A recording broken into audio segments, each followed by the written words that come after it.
ಧ್ಯಾನ ಮುದ್ರೆ ಮಾಡೋದ್ರಿಂದ ಬಿ ಪಿ ಕಡಿಮೆ ಆಗುತ್ತಾ? ನಮ್ಮ ಬ್ಲಡ್ ಪ್ರೆಷರ್ ನಾರ್ಮಲ್ ಆಗಿರುತ್ತಾ? ಧ್ಯಾನ ಮುದ್ರೆ ನಮ್ಮ ಆರೋಗ್ಯಕ್ಕೆ ಅಷ್ಟೊಂದು ಇಂಪಾರ್ಟೆಂಟಾ? ಈ ಎಲ್ಲದರ ಬಗ್ಗೆ ಮಾಹಿತಿ ತಿಳಿಸ್ಕೊಡ್ತೀನಿ ನಾನು ಇವತ್ತಿನ ವಿಡಿಯೋದಲ್ಲಿ. Welcome back to Shruti YouTube channel. I hope ನೀವೆಲ್ಲ ಚೆನ್ನಾಗಿದ್ದೀರಾ ಅಂತ ಅಂದ್ಕೊಳ್ತೀನಿ. ನಾನು ಕೂಡ ತುಂಬಾ ಚೆನ್ನಾಗಿದ್ದೀನಿ. ಸ್ನೇಹಿತರೆ, ಯೋಗ ಹಾಗೂ ಮುದ್ರಾಶಾಸ್ತ್ರದ ಪ್ರಕಾರ ಧ್ಯಾನ ಮುದ್ರೆ ನಮ್ಮ ದೇಹದಾದ್ಯಂತ ಶಕ್ತಿಯ ಹರಿವು ಹಾಗೂ ರಕ್ತ ಸಂಚಾರವನ್ನು ಸುಗಮಗೊಳಿಸುತ್ತದೆ ಎಂದು ನಂಬಲಾಗಿದೆ. ಇದನ್ನು ನಿಯಮಿತವಾಗಿ ಅಭ್ಯಾಸ ಮಾಡುವುದರಿಂದ ಹಲವಾರು ರೀತಿಯ ಆರೋಗ್ಯಕರ ಪ್ರಯೋಜನಗಳನ್ನು ಪಡೆಯಬಹುದಾಗಿದೆ. ಧ್ಯಾನ ಮುದ್ರೆಯು ನಮ್ಮ ದೇಹವನ್ನು ಸಮತೋಲನದಲ್ಲಿ ಇಟ್ಟು ರಕ್ತದ ಒತ್ತಡವನ್ನು ಸಮತೋಲನದಲ್ಲಿ ಇಡಲು, ಅಂದರೆ ರಕ್ತದ ಒತ್ತಡ ಹೆಚ್ಚು ಕಡಿಮೆಯಾಗದಂತೆ ನಿಯಂತ್ರಣದಲ್ಲಿಡಲು ಪ್ರಮುಖ ಪಾತ್ರವನ್ನು ವಹಿಸುತ್ತದೆ. ಈ ಮುದ್ರೆಯ ಅಭ್ಯಾಸದಿಂದ ದೇಹದ ವಿವಿಧ ಭಾಗಗಳಿಗೆ ರಕ್ತ ಹಾಗೂ ಪೋಷಕಾಂಶಗಳು ಸರಿಯಾದ ರೀತಿಯಲ್ಲಿ ತಲುಪಲು ನೆರವಾಗುತ್ತದೆ. ಉತ್ತಮ ರಕ್ತ ಸಂಚಾರವು ಹೃದಯದ ಕಾರ್ಯಕ್ಕೆ ಬೆಂಬಲವನ್ನು ನೀಡುತ್ತದೆ.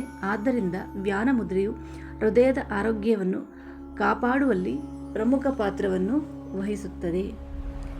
ಯೋಗದ ಕೆಲವು ಪರಂಪರೆಗಳ ಪ್ರಕಾರ ಧ್ಯಾನ ಮುದ್ರೆ ನಮ್ಮ ದೇಹದ ಸಮತೋಲನವನ್ನು ಬೆಂಬಲಿಸುವ ಮೂಲಕ ಅತಿಯಾದ ಮೂತ್ರ ವಿಸರ್ಜನೆಯಂತಹ ಸಮಸ್ಯೆಗಳನ್ನು ಕೂಡ ಇದು ನಿಯಂತ್ರಿಸುತ್ತದೆ.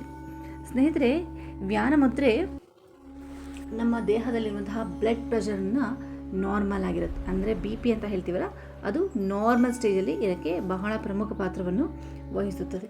ಪ್ರತಿದಿನ 15ರಿಂದ 20 ನಿಮಿಷ ಧ್ಯಾನ ಮುದ್ರೆಯನ್ನು ಶಾಂತವಾಗಿ ಅಭ್ಯಾಸ ಮಾಡೋದ್ರಿಂದ ನಮ್ಮ ದೇಹ ಯಾವಾಗಲೂ ಸಮತೋಲನದಲ್ಲಿ ಇರುತ್ತದೆ.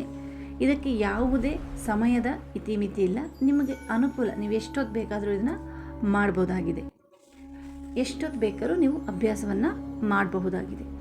ಸ್ನೇಹಿತರೆ, ಈ ಮಾಹಿತಿ ನಿಮಗೆ ಇಷ್ಟವಾಗಿದ್ದರೆ ದಯವಿಟ್ಟು ಈ ವಿಡಿಯೋಗೊಂದು ಲೈಕ್ ಕೊಡಿ, ಶೇರ್ ಮಾಡೋದನ್ನು ಮರಿಬೇಡಿ. ನಮ್ಮ ಚಾನಲನ್ನು ಸಬ್ಸ್ಕ್ರೈಬ್ ಮಾಡಿ.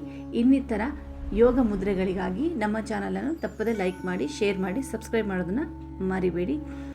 ಮುಂದಿನ ವಿಡಿಯೋದಲ್ಲಿ ಮತ್ತೆ ಸಿಗ್ತೀನಿ. ನಿಮ್ಮೆಲ್ಲರಿಗೂ ನಮಸ್ಕಾರಗಳು. ರಾಯರ ಆಶೀರ್ವಾದ ಎಲ್ಲರ ಮೇಲಿಡಿ. ಓಂ ಶ್ರೀ ಗುರು ರಾಘವೇಂದ್ರಾಯ ನಮಃ.